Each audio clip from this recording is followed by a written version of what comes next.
മുസ്ലിം ലീഗിന്റെ ദില്ലിയിലെ ദേശീയ ആസ്ഥാന മന്ദിരത്തിന്റെ ഉദ്ഘാടന ചടങ്ങിൽ പങ്കെടുക്കാതെ സോണിയാഗാന്ധിയും പ്രിയങ്കാഗാന്ധിയും ദില്ലിയിലുണ്ടായിട്ടും നേതാക്കൾ എത്താത്തതിൽ ലീഗിന് കടുത്ത അതൃപ്തിയുണ്ട്. കെ.സി. വേണുഗോപാലാണ് കോൺഗ്രസിന് വേണ്ടി എത്തിയത്. ദില്ലിയിലെ ദരിയാഗഞ്ചിലാണ് ലീഗിന്റെ പുതിയ ദേശീയ ആസ്ഥാനം. സോണിയാഗാന്ധി, പ്രിയങ്കാഗാന്ധി, അഖിലേഷ് യാദവ് അങ്ങനെ ഇന്ത്യ സഖ്യത്തിലെ പ്രധാന നേതാക്കളുടെ സാന്നിധ്യം പ്രതീക്ഷിച്ചായിരുന്നു മുസ്ലിം ലീഗിന്റെ ദില്ലിയിലെ പുതിയ ദേശീയ ആസ്ഥാനത്തിന്റെ ഉദ്ഘാടന ചടങ്ങ്.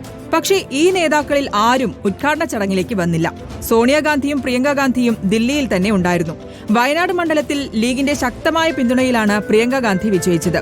ഉദ്ഘാടന ചടങ്ങിലേക്ക് പ്രിയങ്ക എത്തുമെന്ന് പി.കെ. കുഞ്ഞാലിക്കുട്ടി പ്രഖ്യാപിച്ചെങ്കിലും എത്തിയത് പ്രിയങ്കയുടെ ഒരു സന്ദേശം മാത്രമാണ്. കോൺഗ്രസിനെ പ്രതിനിധീകരിച്ച് കെ.സി. വേണുഗോപാലും എം.കെ. രാഘവൻ എം.പിയുമാണ് ചടങ്ങിൽ പങ്കെടുത്തത്.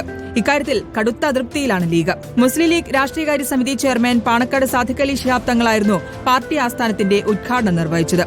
ഇന്ന് 28 കോടിയോളം രൂപ ചെലവഴിച്ചുകൊണ്ട് രാജ്യതലസ്ഥാനത്ത് മഹാനായ കായിക മുഹമ്മദ് ഇസ്മായിൽ സാഹിബിന്റെ നാമധേയത്തിൽ നിർമ്മിക്കപ്പെട്ടിട്ടുള്ള ഈ കെട്ടിടം, അതിന് തങ്ങളാലാവുന്നത് സംഭാവന ചെയ്ത് വന്നിരിക്കുന്നവരാണ് നിങ്ങളെല്ലാവരും എന്നുള്ളതിൽ നമ്മളെല്ലാം ഏറെ സന്തോഷിക്കുകയാണ്.